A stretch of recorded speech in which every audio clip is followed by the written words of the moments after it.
In February of 1943, deep within the rugged terrain of Tunisia, a fierce battle unfolded that would change the course of the Second World War.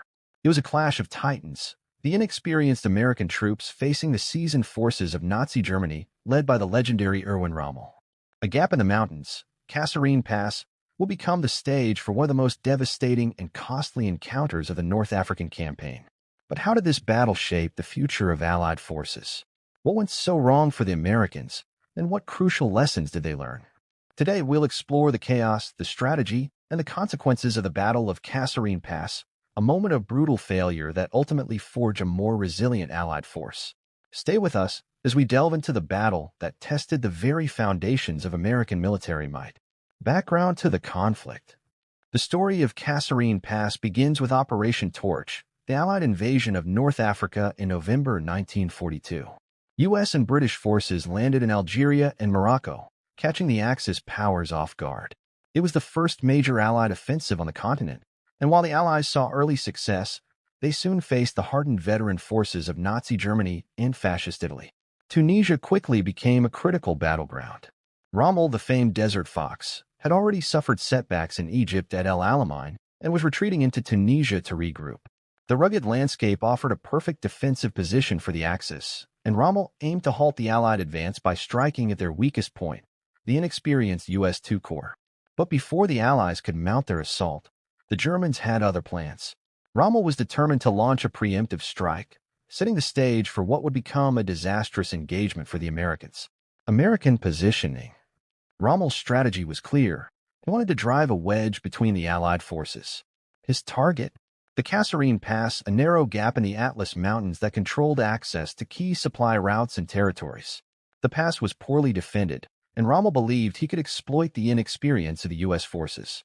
On the other side, the U.S. II Corps, under command of Major General Lloyd Fredendall, had spread their forces thinly across wide areas, making them vulnerable. Worse, their defensive positions were poorly organized, with many soldiers digging shallow scrapes rather than deep foxholes, an oversight that would soon prove deadly. Rommel's forces were seasoned veterans of desert warfare. His troops included the formidable Afrika Korps, backed by elite Italian units from the Centauro Division and two powerful panzer divisions. The Americans, by contrast, were facing their first major encounter with Axis forces in North Africa. The battle begins. On February 19, 1943, Rommel launched his attack. The Germans and Italians advanced with precision, cutting through the American lines like a hot knife through butter. The U.S. 1st Armored Division, although equipped with tanks and artillery, was not prepared for the German onslaught. One of the most devastating moments occurred when the 1st Armored Division gave chase to what seemed like a retreating German force. It was a trap. As the Americans moved forward, concealed German anti-tank guns opened fire, decimating their ranks.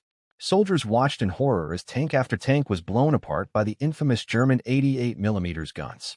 Quote overlay from a U.S. artillery observer, it was murder. They rolled right into the muzzles of the concealed 88s, tank after tank blown to bits or burst into flames. Chaos and retreat. As the battle raged on, American forces were pushed back over 50 miles. The hastily organized defenses crumbled under the weight of the Axis assault. U.S. infantry positions were overrun, artillery support was limited, and communications between units were cut off. Even British forces, who had come to assist, were driven back, losing all of their tanks in the process. For 6 brutal days, the battle seesawed through the mountainous terrain, with Rommel's forces dominating. At one point, the Axis broke through the Kasserine Pass and poured through in overwhelming numbers, routing the remaining American units. It was one of the most humiliating defeats for the U.S. Army in World War II. The Allied counterattack. But all was not lost. As the Axis forces advanced further, they became overextended and vulnerable to counterattacks. Reinforcements from the U.S. 1st Armored Division and artillery support from both British and American forces began to turn the tide. The Allies regrouped, and with the help of artillery barrages and relentless air strikes, they halted Rommel's advance. By February 24th, the Germans were forced to withdraw from the Kasserine Pass, retreating back to their original positions. While Rommel had inflicted heavy casualties on the Allies, the Axis forces failed to secure a decisive victory. The Americans, despite their inexperience, had managed to stave off total collapse and force the Germans to retreat. The aftermath and lessons learned. The Battle of Kasserine Pass was a sobering wake-up call for the United States. In the aftermath, General Eisenhower took swift action, reorganizing the Allied command structure in North Africa. Major General Fredendall was relieved of his command and replaced by the no-nonsense General George Patton. The U.S. military learned valuable lessons from Kasserine. They improved their tactics, communication, and coordination between units. Training became more rigorous, and future American operations in North Africa would be far more efficient and deadly. Though Kasserine was a defeat, it was a crucible that forged a stronger, more capable American fighting force, one that would go on to win key victories in Tunisia and beyond. Victory belongs to those who believe in it the most and believe in it the longest. Thank you for joining us on this exploration. Stay tuned for more historical adventures and don't forget to like, share, and subscribe for more captivating stories from around the world.